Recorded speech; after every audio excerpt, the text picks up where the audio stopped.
Cool. But so that's who we've got. We've got a couple bands out: Earthshaker, Night Stalker, Vino. Some pretty standard bands. We're probably just gonna keep seeing the generalized bands that we saw from the international. Uh, Same genre. Everyone's gonna go with that kind of thing. We see excuse me, Silencer getting banned out now too. Um, Another pretty standard band. 10 seconds to pick your hero, you moron. Let's go ahead and see what kind of piece we can probably look to see. So generally, just basically based like completely on this meta. I don't know specifically. So we see Sand King. Ooh, Sand King coming up for HTBC. I like Sand King. Sand King can be played in a lot of different positions, so it'll be interesting to see how they go around with this. A lot of people lately, like he used to be played a lot in the jungle, but a lot lately he's been playing as kind of just like a roamer kind of gist, roamer offlaner, give or take. Pretty good offlaner. It'll be interesting to see who else gets picked up with it.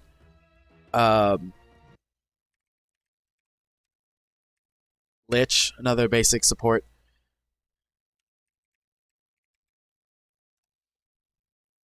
So, I mean, that's pretty good. I like these so far. Team 7 is going to pick up the Lich. I had... Let me see. Give me 1 second. I'm going to pull up some stuff on these people. Because I have all of their information. So I can help, basically, decide who we might be picking. So let's see. Let's give us a little look. Let's go ahead and wait for this to load up. Let's look at the teams. Players. Okay. So, Wubba.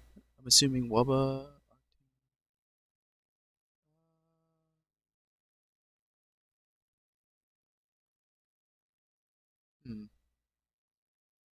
Well, this is all messed up, but whatever. We're probably gonna see some more just generalized things. We might see a who do we hit? Abaddon. That's interesting. So Abaddon's been being played a lot as like a Radiance carrying kind of carry. So it'll be interesting to see if that's what we get out of this. And I'm actually super excited to see if that's what we get out of this. You really gotta pick a hero. You got 10 seconds left. Because Abaddon's super hard to deal with if you let him get out of control. But he also is indeed, he is a support. People can play him as that kind of heal up support, throw some, throw your like dagger thing at him. And it's pretty good. I mean, it works both ways, so we'll see. Change this to... That's not a category, apparently. 2. Let's put Team 7 versus HipThrust, ButterCrust. ButterCrust.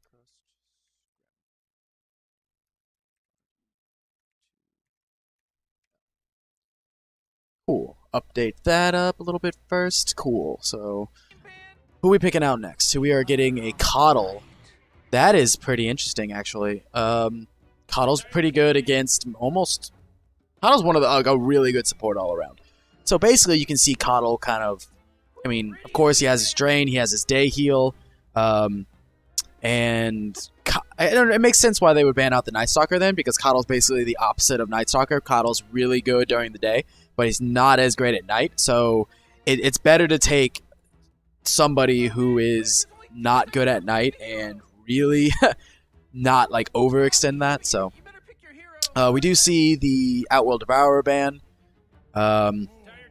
Bristleback, he's pretty hard to deal with, so I guess that makes sense. These are just general bans though. Like it doesn't seem to be anything that's like based on just like HipThrust, ButterCrust's team in general. It seems like they're just kind of banning out people who are just annoying. The same thing with Batrider. Batrider's super annoying. So it's right now we'll have to see because we do need, depending on who's playing what, we might still need a carry on Team 7. We need a mid on both teams. We also need a mid or a carry on HipThrust ButterCrust. So hopefully we'll see what's gonna happen next. I'd say if you're looking for bans, let's actually see what's. Is there a team? It's okay. Let's see. So on both teams, so 3. So we get a Nyx band out, huh? 2. Carry 2, mid 3. I mean, I get it. I get. I don't actually know what these numbers mean on this. I mean, I know what they mean, but I don't know what they're supposed to be for here. But honestly, I don't know enough about each team to know where their players go, so I guess I'll learn that after this. So there is a Shadow Shaman, which means that it's 99% sure that this is a carry Abaddon, which is interesting to say that they picked their carry Abaddon out first, but that gives them more chances to get their offlaner and their mid. Because we have 2 supports. I'd say, honestly, that it's 5 Lich for Shadow Shaman, but Shadow Shaman really just needs like a Blink and an Agnems, and he's basically good, so it might be a 5. They could play him 2-4 too, so that's fine as well. We do still need a carry. This could be an offlane Abaddon. I don't think it is, but since they banned out the Bristle, which is really good against fucking up with Abaddon's shield, because you basically just spam the shield and you still get the stacks on you, but the shield pops. So I mean that's really good to mess with the Abaddon. Viper, really good against Abaddon as well because the corrosive, your corrosive haste. Or no, that's not him. Viper's poison touch. No, that's Veno. I don't know. Viper's poison sting, something like that. I always forget what Viper's spells are, but is his dot basically, or his orb effect.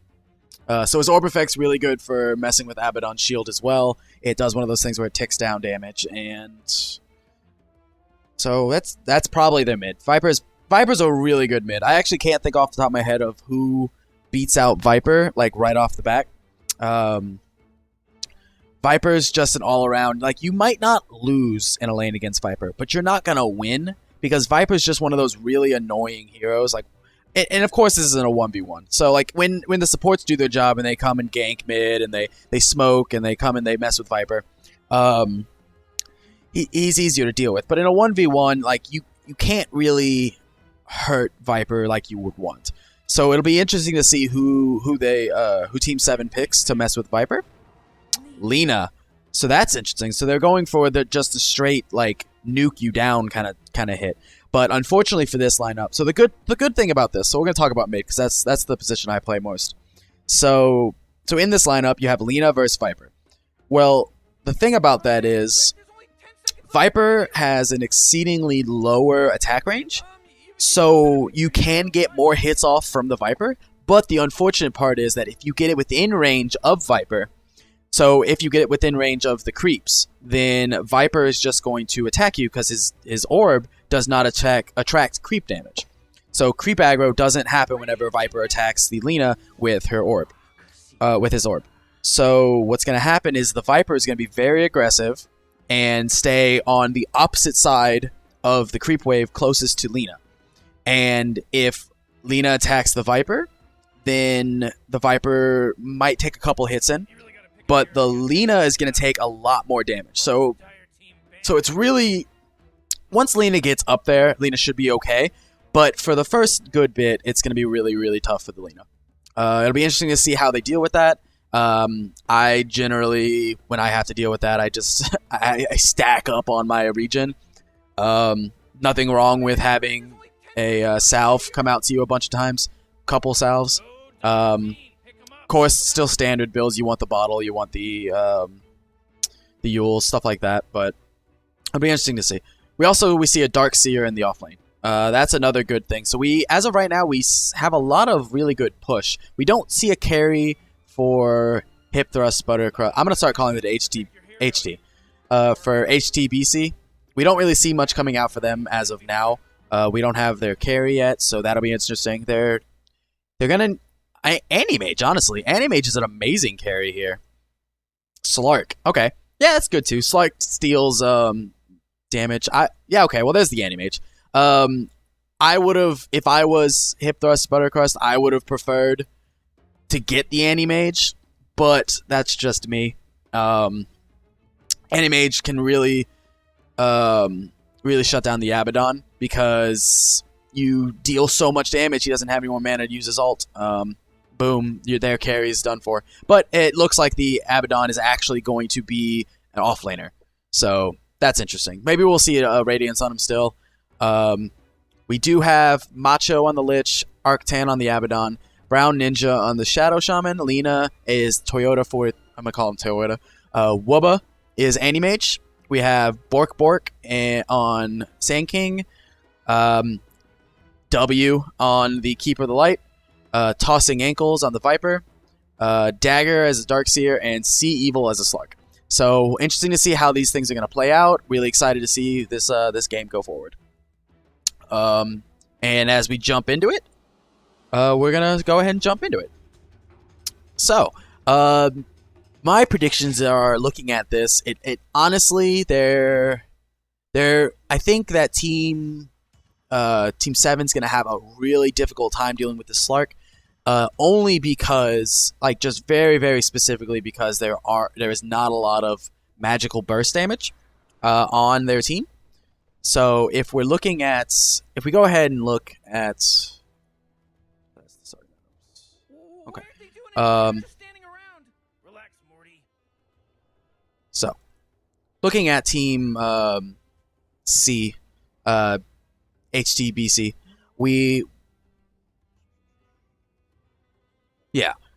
so looking at this team, we have the Animage, who is basically a right-click hero.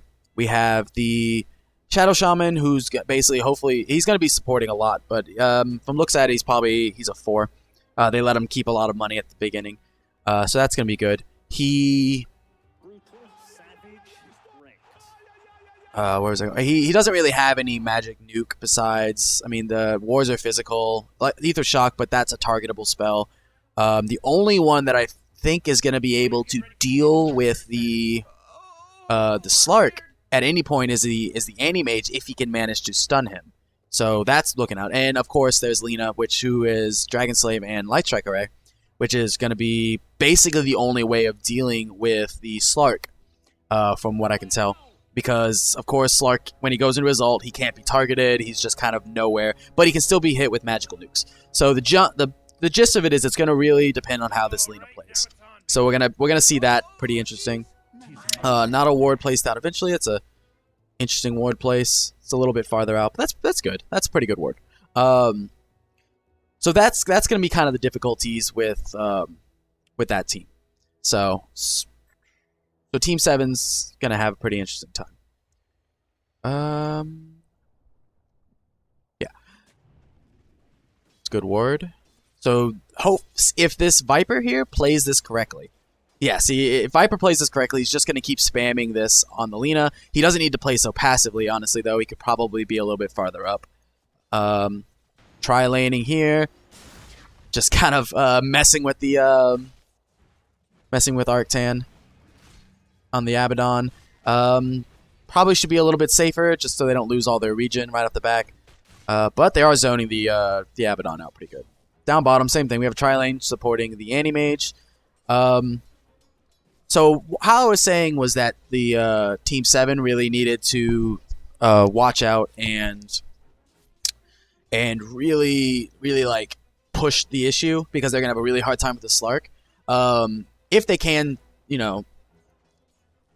hurt the Slark early on, then that should be a lot better, because Slark usually just gets the Shadow Blade and goes from there. But on the side of HTBC, they have a lot more. I mean, they only have one stun, really. They have Slark's lasso, but that's not like Link, but that's not really like it's not a really reliable stun. But and it's actually really interesting that this Viper is playing. He's playing super passive. Like right now, Viper should be like up here, give or take, like up here in the like on the other side of the creeps, just hitting Lina with his poison attack. I don't know why I assumed that was something different, but yeah, he should just be hitting him with poison attack because what he's doing is he's actually sitting there and letting the Lina farm. And if the Lina gets super good farm super early, she's gonna bulldoze her way through the game. But it's to be interesting to see. So here we see the Darkseer just kind of. This is, I mean, no real danger for the Lich, but really annoying. We do have pretty good free farm based on both sides. We do see Lina on top, just on top. Already has her bottle. About to deward this as well. This really surprises me how much this Lina has been bullying this Viper out of the lane. Like, you usually don't see this. Like that's insane. I mean, we do see basically who we assumed was going to be up top. I mean, besides the Viper, we saw basically who we kind of thought was going to be on top. We have the Lina and the Anti-Mage. Pretty good farm. You definitely don't want to let those people get out of hand. I mean, that's about it. This is a pretty good laning stage. I mean, Lina going 2-1-1. It's always good. I don't know if anyone here plays Linas. Always good to be getting at least 1 point into Fiery Soul. Fiery Soul is extremely helpful when it comes to not only just fighting, but in general, but like farming. You get excessive amounts of speeds. We might actually see a gank here pretty soon. There isn't a smoke, so I don't actually know if this will work. But hopefully we'll see. I mean, this is really interesting. They say whoop, so I think they saw him, but that's funny. Kind of it's okay. You shouldn't really miss those sand strikes, but burrow strikes, but it's not the end of the world. Slark's getting pretty good farm. He's 3rd net worth right now. Ooh, here we go. We might see. Ooh, Slark actually might die here. There we go. Got saved with the burrow strike. That's what you wanted to see. That's always what you want to see when you do that. Support's doing good. Slark doesn't have any more regen though, so he's gonna have to be careful. The good thing about Slark though, as soon as he hits 6, he doesn't actually ever need to go back to base. Middle tower is good. So pretty standard though. We have a Ring of Aquila on the Viper. Pretty standard. Going for, I mean, with the amount of damage that this ooh, I don't know. No, he's not gonna dive through. That's what I was saying with this Abaddon though. This Abaddon's a really hard. Oh, are we gonna see it? And first blood. Oh, the Fairy Fire. Oh, the Fairy Fire, and that was pro. Good job. Pretty good. Pretty happy we saw that. So Fairy Fire to save. If anyone who doesn't know, Fairy Fires are used. They just give you that little bit of extra toggle health, which is really nice. Keeper playing pretty. That's pretty not safe for this Keeper right here. If he just happens to get hit by this shield, he's gonna have a bad time. We do not see. Surprising with the amount of there is a lot of movement here, but we just haven't really seen any kills yet. What was I saying? Oh yeah, back to top. We actually do see the Abaddon go down. It's very unfortunate, but the lack of mana that he had a minute ago, it's really hard to do whenever you have no mana the entire time. You have 2 pretty good lockdowns. So I'm assuming what happened was there was a burrow strike on him, and then Slark kind of just jumped on him, and he dies. I mean, there isn't really much he can do about that. So first blood goes to HTBC. So pretty good there. What was I saying with this Viper? So with Viper, just in general, this is what you should be doing as a Viper the entire game. What he should have done from the very beginning was he needed to sit here and just spam the shit out of poison attack on Lina. Lina's already more than half dead. To be fair, it's not going to really matter that much, considering he has a salve, but this might be a dead Viper. This is actually 100% a dead Viper. Yeah, and Viper goes down. Good rotations by the Shadow Shaman. We see fighting for the rune. Yeah, bottled. He did bottle a regen, so Toyota doing a really good job to try to bait that out and fight it. Slark TPing back, leaving Abaddon. I mean, Abaddon's a really good offlaner. So here we see Abaddon basically already having his boots, already having all the items he needs. We already do have a Ring of Health and a Claymore on the Anti-Mage. Pretty good. I mean, pretty good all around. We have phase boots on the Lina. We have treads already on this. It's a pretty good farming game. So net worth wise, so we still have the net worth basically being Lina on front, Wubba behind on the Anti-Mage, and about 1,000 gold lead from the Slug. So considering the Slug's been having pretty much free farm all game, it's a little interesting. Right here, the Viper kind of let it go. Viper kind of let this get out of control for him. The Lina should not have gotten this out of control. But I mean, you can't really do much about it at this point. They might have been a little bit better for HDBC if they would have had maybe come gank the Lina. I mean, they have some really good ganking heroes, but they kind of just hung out top. Like Slark is only level 5. The Abaddon's already level 6. So if you don't actually get multiple kills all around, tri-lanes aren't going to really work. We do see a Shadow Shaman who's... he might be safe. No, I mean, if they dive on him... Oh, that was needed. No, he might actually be dead still. I mean, this is a really hard dive for this. But there's a... Yeah, the Shadow Shaman's going to go down. So Viper ends up getting the Shadow Shaman. It is going to get... Oh, they're going to get the Lina as well? Okay, so we're going to have it going in the fight. And no, Lina ends up getting out. The Anti-Mage coming in to save the day. He's going to manage to get 2. Is he going to manage to get a 3rd? No, he's going to back off. So that was a good rotation right there. So that rotation right there came from Wubba. Excellent rotation. Managed to get him his... I don't think he's going to get his Void Stone first. He might. The Broadsword can come out as well. He might be getting that next. But that was a really good rotation by him. It could have gone a lot differently around right here. So about right in this area. About right here.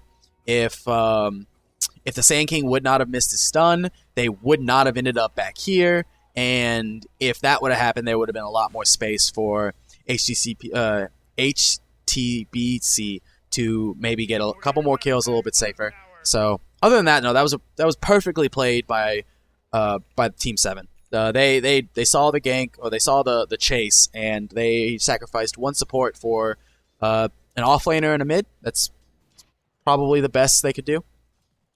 Another ward. But yeah, this is actually yeah, okay. I always see the Abaddon going up close to everyone, but I remember Abaddon's tanky AF, and he's just going to go in here and attack. So, unfortunately, Slark just hit 6. So, this is a problem for the Slark. There maybe should have been more rotations by the supports, but other than that, I mean, this Macho's super deep, and I like it, but he's going to TP out. He's going to be fine. So one of the things with the supports that they maybe should have done is they should have probably rotated towards mid a little bit more. They did manage to get that 1 kill up top on the Abaddon, but unfortunately, I mean, that 1 kill, they didn't really do much more than that 1 kill. So they managed to get that 1 kill. They managed to stunt the Abaddon for a little bit, but not enough. Like there wasn't really enough hurt, and actually we might see the Shadow Shaman go die. This is 100% this Shadow Shaman's going to die, but the Keeper of the Light's more than likely going to go die as well. Yeah, so we managed to trade a support for a support. We might, if we see... Do we see? No, we don't actually have 6 on the Lich yet, but Lich does manage to save the Lina. So here we have both ults expended on this on the top lane. So again, this Abaddon's really tanky, but his ult is down, so this is a very easy kill here for HDCB. So if we just see... So we see the Purge off, we do see the rotation. If we can manage to get... I don't think we do. I think there's enough rotation that we aren't going to manage to see that. Oh, and we are going to see another death on the Keeper. Not quite on there, so we're going to see a chase. There is not enough mana here. The Sand King might go down. Ooh, maybe should have skilled that Mystic Coil, but it's You are fast. You are fast, my friend. He does not have enough mana for the Burrow Strike, so and he's so close. Oh, God. Get out of there, my friend. They're not going to dive under the tower. And we are going to see the Sand King walk away. That was quite good. We do see the Slark rotate mid. Like I said, the only one that the Slark really needs to be scared of at the moment is, I guess, the shield on the Abaddon pops as an AoE. So, I mean, that gives you 200 burst damage. Pretty good. That could hurt the Slark during his ult. And Lina. He's basically just scared of the Lina, who seems to be going for the Bloodstone first. Pretty basic build. It's a little scary here because of the amount of, I don't want to say burst damage, but jump possibility that they've got. But, I mean, I said that with this lineup against Lina versus the Viper, and it didn't really end up the way I thought it was. Maybe a little bit too of a passive play from the Abaddon. Or not, from the Viper. So, oh, we might see the Sand King go down. No, he's just going to bow strike away. He's fine. Oh, maybe? Oh, yeah, he's going to be fine. Almost Lina. So one of the things that people do a lot, I mean, I do see the really fast Bloodstone build from Lina come out. Something that a lot of people do is they go for... Oh, are we going to see the Slark die? No, he ults out of it. And here's the problem. He's going to go for it. Oh, but he does go down. Oh, and that right there is what we saw. We saw the shield pop, and that's what ended up killing him. So that's one of the things that you really have to worry about as a Slark, just AoE damage. So we do manage to get him with the Acoustic Shield pop, or Aphotic Shield pop, which, perfect timing, by the way. It actually might not have happened that way if the Coddle wouldn't have shot off the Illuminate at him. But, I mean, it was a good try by the Coddle. It might not have worked out in the same way if you wouldn't have done that, but it's fine. But we do see another kill going in the way of Team 7. Backwards towards the Lina again, though. So we do see a lot of players, like mostly pro players. They go straight for the Bloodstone, which gives you a lot of tankability and mana regen right off the back, which is really good. Lina drives through mana like really quickly. But a lot of times people also will see the immediate Yules, which is kind of the way to get your kills. We don't see it. Okay. So we might see a gank here. Ooh, we're going to see it. No, we don't. A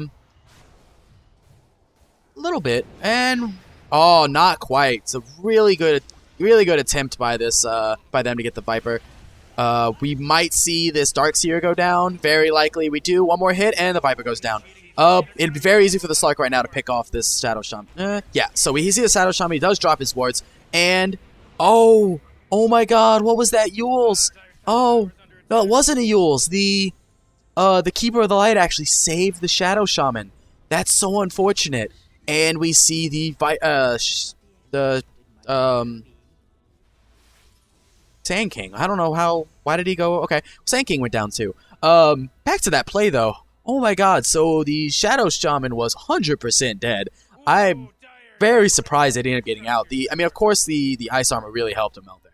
But we did see him get out, and we saw him out because of the Keeper. So, I'm all for a Keeper of the Light. Like, you're doing a fantastic supporting job. Like, good job. You have wards. You have pretty fast Tranquils. We do see the Dire's bottom tower get denied, which is good. But, like, not only have you once... I mean, of course, like, it's not that terrible. But you get your carry killed, basically, once already. And you stopped him from getting a kill. I mean, of course, it's not your fault. Like, that's you were trying to save your carry. It looked like he might have gotten hurt there. But, I mean, that's a really hard thing to do for the Slark, who is pretty behind. He's already behind he's 2,000 behind their main carry. We haven't seen this Anti-Mage fighting at all. He's just farming it out. 16 minutes. I'm sure he got his Battle Fury a while ago. We do see the gold lead and the experience lead being in for Team 7. We also are going to see this Radiance build coming out on the Abaddon, though. So, that pretty standard. He got a Midas. He's going for that Radiance. He's going to be extremely difficult to kill. Animage just doing what Animage does. He's just farming. He's just farming and pushing. Like there's no real thing for him to worry about. Abaddon, really hard to kill. Slark, very likely. Let's see. I mean, I personally wouldn't think you should go on him because he's just gonna pop his shield, and once you pop your shield, you have to worry about that burst, 200 burst damage just popping off on you. We do see a lot of really good push on the side of Team 7. So we do see tier 2 in mid lane go down already. We almost have the Bloodstone, about 300 more. So that'll be a huge power jump for Lina. Interesting to see if we see he already has the Windlace. So it'll be really interesting to see if he goes straight for the Yules after that. Another really good thing about this Abaddon, since I'm gonna go ahead and sit and look at him for a while. Abaddon, he has his phase boots, makes him really fast, really easy to go up there and jump on people. We have the Hand of Midas, which is going to skyrocket his farm, his levels. He's going to jump up there. 20% experience game. He's going to be 25 so quickly. I don't actually have that one microed. So hero levels. We do see that the Abaddon is second in hero levels. So 13, 13, 12. Followed by the Viper, who's 11, who should be top of the charts up there. But we do see this. I mean, this Wubba is just farming away. He already has a Yasha. Bloodstone came out on Toyota. It's pretty good. I mean, we do see, let's see, Dragonlance on the... we do have a Dragonlance, and on the Viper, we have... we do actually have the Claymore coming out for the Shadow Blade on the Slark, which will be a huge help. He should hopefully be able to see him. Maybe... Oh, and we do see the Slark go down. Ooh, 2 ults expended for that. But the Slark does go down. Lina ends up getting a Bloodstone charge. She's at 13 now. That is going to help her go skyrocket. We do see another kill later, which I failed to see actually, but it was the Shadow Shaman went down to the Viper. So Viper really good at basically just killing off the supports. So I wouldn't be surprised here. Viper should eventually get a shit, I can't remember what the item's called. I always forget what it's called. Hurricane Pike? That's what it is. Hurricane Pike. So the Viper should get a Hurricane Pike. I don't think it's the next item, because on his team, he needs to be the tanky one. Viper needs to probably build into maybe Pipe would be a super good item. There's a lot of magic damage on Team 7. So we see the Viper. Viper maybe want to do that. The GG boots are gonna be really good on Darkseer. I like his item build as well. We are gonna see maybe a Smoke Ink. Shadow Shaman might get picked out. He's on the other side of the river. Not a very good place to be. This is 100% gonna be a dead Shadow Shaman. What maybe gets expanded? No, Shadow Shaman goes down. So Shadow Shaman does get killed. I mean, I think he was warding. I think he warded this. And maybe they think there's a ward there. I'm not 100% sure. But with this said, Animage hasn't fought a single time yet. And Animage is still pushing towers. Queued up his Manta style. It'll be pretty interesting to see when he gets it. We do have a Relic already on the Abaddon. Really good timing for that Relic, by the way. I mean, to be fair, that is all he's got. But, I mean, still, considering you're an off-lane Abaddon and you already have a Relic up at 20 minutes in, I mean, it's pretty good. Oh. So, but we are going to see the Blade Mail. Really happy with this choice on the Viper. Tank ability, super good. So he's going to get...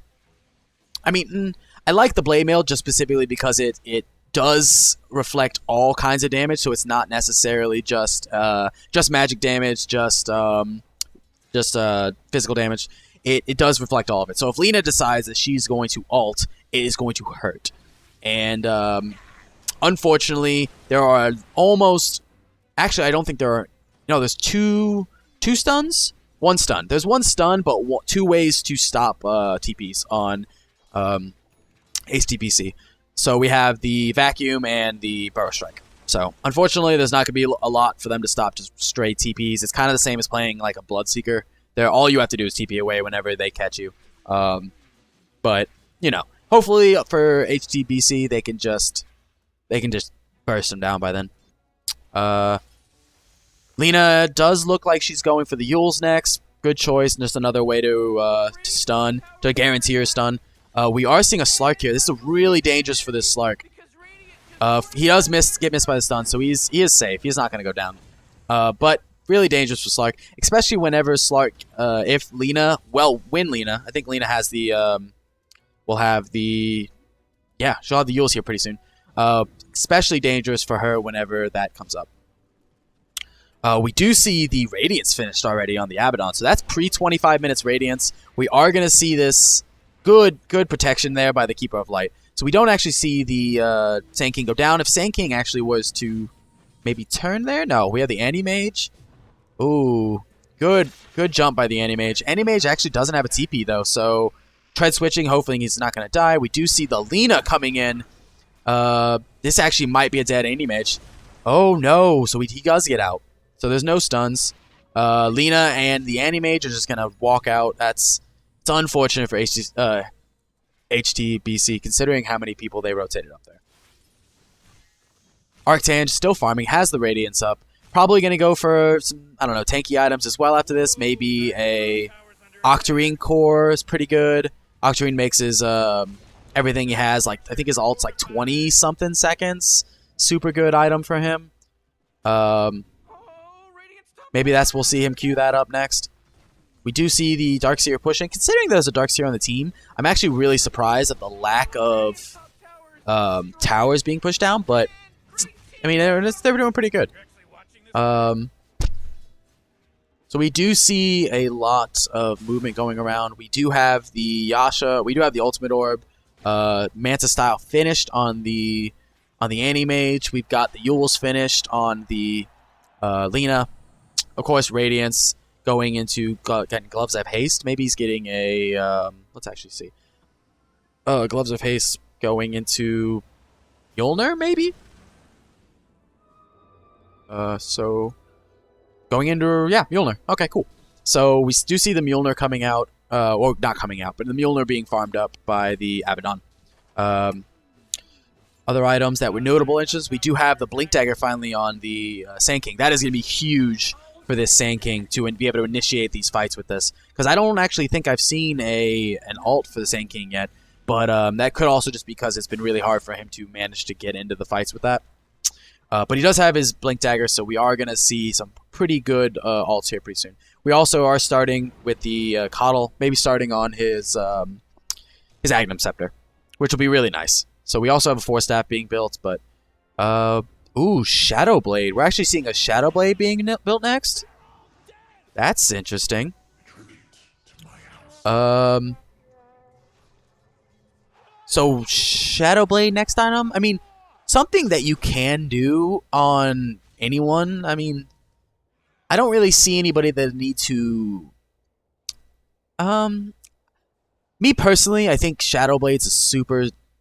In this sense. So, okay, so let me go over this. So, Shadow Blade is a really good item because it's really good for Slark to initiate. It's really good for people to hard initiate, right? So it makes you invisible. You don't have to worry about anything. It's really good for like that kind of thing. So you can initiate. You don't have to worry about anything. That's good. Although it seems very defensive here. Like it doesn't have to be this defensive. We actually might see the Lina go down, but there we do see that stun. Lina is gonna manage to get the Slark. Ooh, and if Lina just throws it in, and Lina might see the... Oh, so we see 3. Oh, and 3 goes down for the trade of the Abaddon. So we do see this Lina just doing what Linas do best. Lina managing to get 3 of those kills, going ahead and just bursting down the Slark. Really hard for them. We see middle barracks go down. We haven't seen this Anti-Mage get... Like, this Anti-Mage has not been in a single fight, and it's amazing, because that's what Anti-Mage is... That's all you have to do as an Anti-Mage. You basically sit there, and you farm, and you push the lane, and if your team can manage to fight without you, good. You don't need to be in those fights. Why do you need to be in those fights? Which is one of the really good things about Lina. Lina and the Lich, and basically all these heroes that can just force team fights as 4. So I mean, that's one of the only unfortunate. We haven't seen any super like good team fighty things from HTBC thing yet. I mean, they have a lot of potential. They have the vacuum into the Sand King alt, Slark holding them there. All these other good, really nice, like really possible, really beautiful alts, like team fight alts, and we just haven't been able to see them yet. Hopefully, before the end of this game, we will see them though. But as I was saying on the Lina, I think she got a Shadow Blade.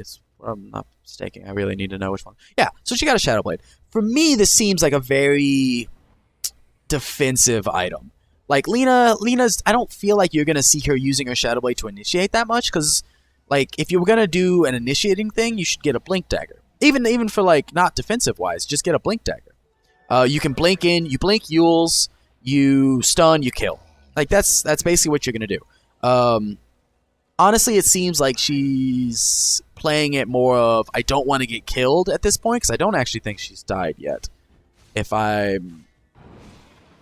No, Lina hasn't died yet. So, but neither has the Lich. But that's not my own. Yeah. So, I mean, if we look at it, like Lina's kind of seems like you're playing it as a I don't want to die kind of thing. But I mean, hey, whatever you feel like doing.